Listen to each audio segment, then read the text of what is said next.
role of robotic surgery in treating gynecological problems. And for our discussion, we have with us Dr. Rooma Sinha, Professor and Chief Gynecologist, Laparoscopic and Robotic Surgeon at Apollo Hospital, Jubilee Hills, Hyderabad. Dr. Rooma Sinha has a flair for gynecological surgeries and has a reputation for performing complex surgeries both amongst her patients and colleagues. She has experience of over 28 years and has pioneered robotic surgery in India since 2012. Today, she is one of the most experienced robotic surgeons in the country. She is also passionate and experienced in treating women with endometriosis and fibroids that causes chronic pain and infertility in women. Welcome, doctor, to our Facebook live session. Thank you, Jasmine, and namaste viewers. So, doctor, starting with our questions, so could you please tell our audience what is robotic assisted gynec surgery? Thank you, Jasmine, for asking a very pertinent question, with most people in the audience or in general people wonder what is this. Well, robot surgery or robotic assisted surgery always makes you think is it some kind of science fiction, but it's not so. It's actually a computer assisted surgery. That means in any walk of life today, we are using some kind of computer or artificial intelligence or some exceptional technology to make our day-to-day work better. And so is the same in terms of surgery. So robotic assisted surgery uses a technology which gives the surgeon the ability to operate on patients by using some kind of computer assisted and robotic technology that gives much better, precise, more magnified vision and gives the surgeon many benefits to do your surgery in a precise manner. So how safe is robotic assisted surgery? Robotic assisted surgery is as safe as any other surgery. The safety of surgery does not depend upon what technology is being used. The safety depends upon who is doing your surgery. So the surgery safety depends upon how the surgery is performed, who is performing the surgery. Sometimes some risk factors which are nothing to do with robotic, laparoscopy or open surgery, but it may be patient generated factors, like if you are obese or having a background of cardiac disease or neurological disease. These are all high risk situations which can cause any surgery a little bit more surgically more complex, and so these are high risk surgeries. But as such, robotic surgery is as similar as laparoscopic or open surgery in terms of risk factors. So ma'am, could you please brief how does robotic assisted gynec surgery work? Today, any gynecological surgery, women requiring gynecological surgeries for fibroid, endometriosis, cancer, can all be done with small hole surgeries. Let me start with that. We need not do an open surgery unless it's really essential or we have a reason to open. So when we can do any surgery laparoscopically, we can do it better robotically, because the technology helps us to do the same surgery in a better fashion. So most gynecological surgery, whether it is for non-cancerous conditions like fibroids, endometriosis, adenomyosis, ovarian cyst, or any other problem for which a woman may require some kind of specific surgery or removal of uterus or a complete excision of endometriosis, can be done laparoscopically, but can be done in an enhanced fashion by using the robotic technology. So how is robotic assisted surgery different from open surgery and laparoscopic surgery? Good question.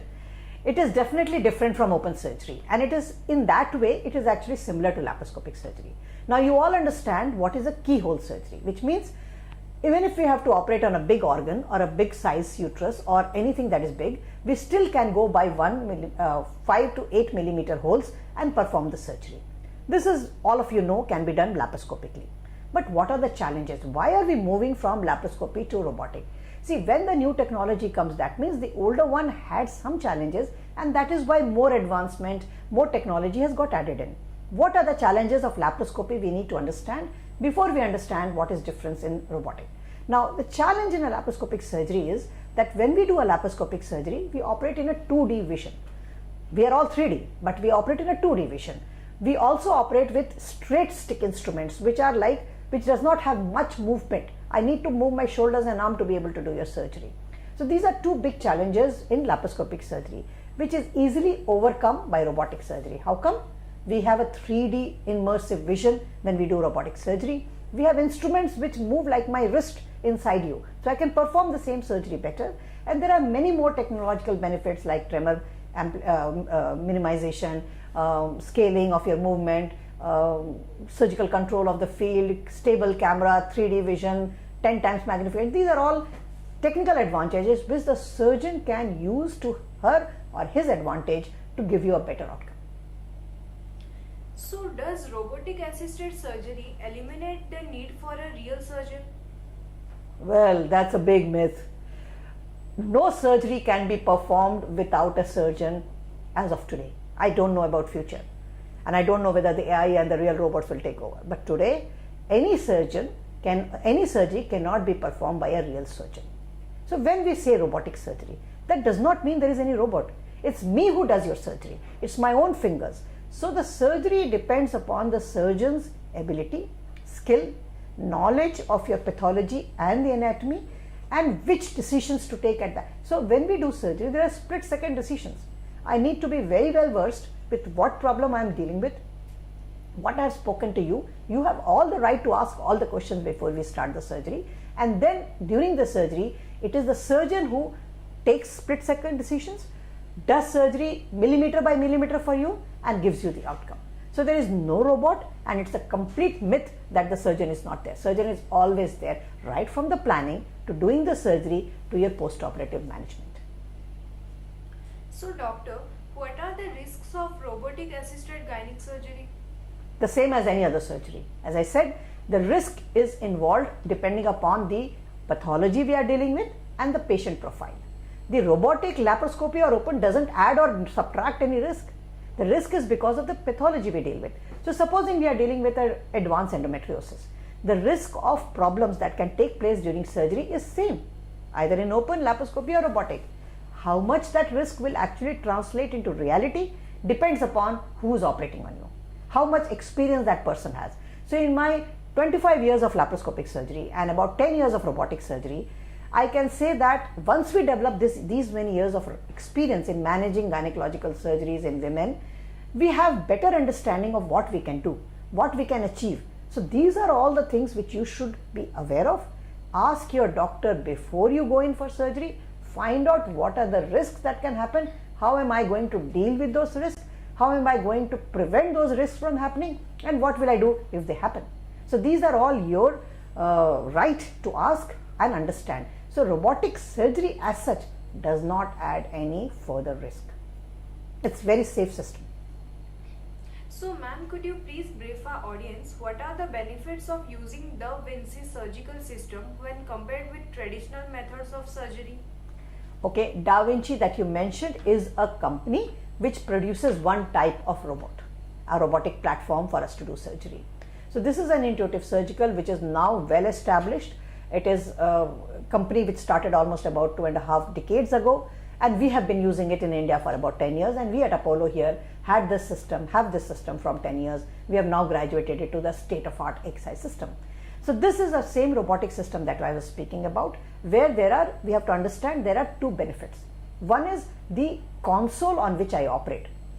It will be very frivolous of me to say it looks like a game console, but it is something similar.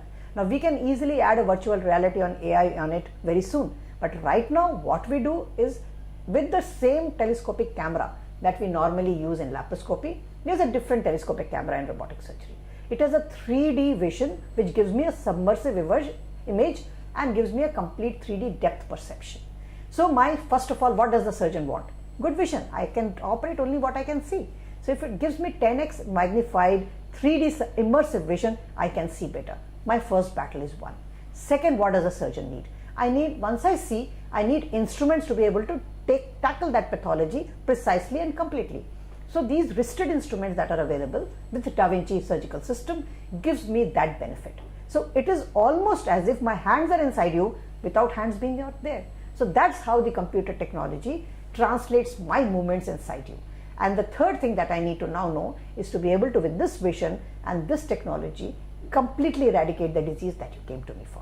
So these are the benefits of Da Vinci surgical system that we have today. So coming towards our next question, what are the patient criteria for robotic assisted procedures? Yeah, so in gynecology today, because of my 25 years of experience in this area, we have come a long way from performing open surgeries to laparoscopic to robotic. But we have to understand that it is the patient and the patient pathology which makes me choose which of these to offer. As of now, the requirement for open surgery in my practice is very, very low. We don't really need to do it because we are able to achieve most of the surgeries, 99%, by just minimal access surgery, which is the keyhole surgery, of which again a lot of surgery can be done laparoscopically, which we still do and give good results. But it is the complex pathology or a complex risk factor patient which demands more precision and demands the robotic surgery assistance. So for example, if we have a patient with extensive endometriosis, a robotic surgery can help me do complete excision of these patients. If the patient has complete or multiple big fibroids, a robotic surgery can give me a complete removal of all the fibroids. If the patient has big uteruses or difficult surgeries, multiple surgeries behind, can give me an advantage when we do robotic surgery. So these are complex patients in which we choose robotic surgery. So ma'am, how long does robotic surgery take compared to normal surgery?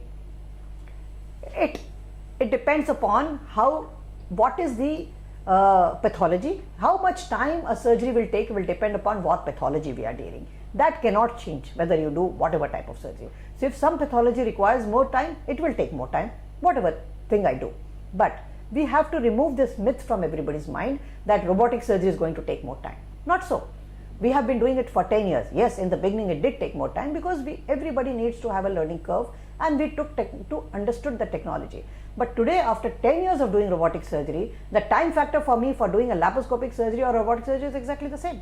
So it does not add any extra time for me to do a robotic surgery just because I am doing robotic surgery. Well, the pathology may be more complex, so it might take more time. So how long does a patient needs to stay in the hospital after a robotic hysterectomy? Both robotic hysterectomy and myomectomy, I have been sending patients on the same day. So today you have the option of going and sleeping on your own bed the night of the surgery.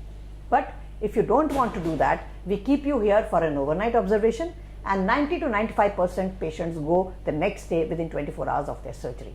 So not more than one night is definitely what we would require in a robotic surgery today. So ma'am, what are the disadvantages of robotic surgery? I would say as of now today, the cost may be the only thing that is stopping from my offering this surgery to more and more people. So cost is an issue. Otherwise, technology wise, the way I can perform the surgery, I see no disadvantage. In fact, I can see only advantages that I can do. I will tell a simple line. If I can do something laparoscopy, if I can do a laparoscopic surgery for you, I can, and you will get better, but I can do it better robotically. So that's a simple line which explains everything. So there's not much disadvantage as such of robotic platform. So usually how much does the robotic surgery cost comparatively to laparoscopic surgery? See, technology always comes with a cost, and especially in the beginning they are all expensive. So if you look at your mobile phone, you had an old phone but the smartphone costs you more, and it's the same story here. But as of now, the technology that we are using for robotic surgery is all imported. So there's an international American company that makes this and supplies to us. So that's why the cost is more. So other than what the cost would come for your laparoscopic surgery, you only need to add the equipment cost. So that's the extra cost.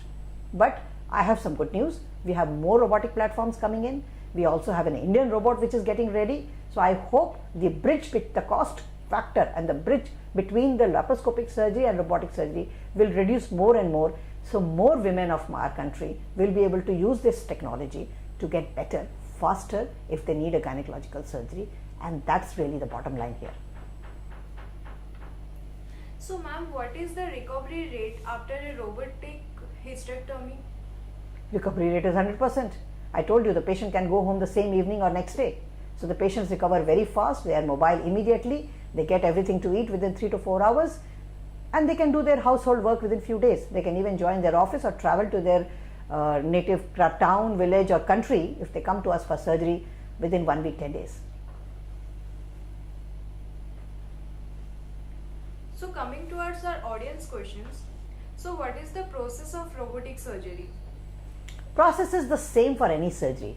If you have a problem, we need to first evaluate. So every surgery we have one question. I ask myself, and you should ask also the doctor, do I really need this surgery? Can something be done without the surgery? And really that is the most important. A decision to do a surgery is far more important than doing the surgery. Once I take the decision, doing the job is technical. But taking a decision is more comprehensive, is more experience and knowledge based. So one must definitely ask this question, will my surgery make a difference to the problem that you are presenting to me with? So what's your problem? Does the surgery help there? And once that is done, the process is the same. We need to do a preoperative evaluation. We need to know what your pathology is. So preoperative evaluation will depend upon two phases. One is to understand your pathology. Second is to understand your assessment, whether you are fit for the surgery. Once we do that, we call you on the day of surgery. We never call you before that. Once we prepare you and call you on the day of surgery, the same day you get admitted, have the surgery. If you are good, want to go home, evening you are most welcome to go home. Or else stay with us for the night and we look after you and give you everything. Next morning you are usually discharged. So you can be mobile the same evening, you can walk up to the washroom, you eat, you sleep, and next day you go home. So how long does it take to heal the stitches from robotic surgery? Stitch and cut is the same. Whether we make an 8 centimeter cut or an 8 millimeter cut, it will take the same time to heal.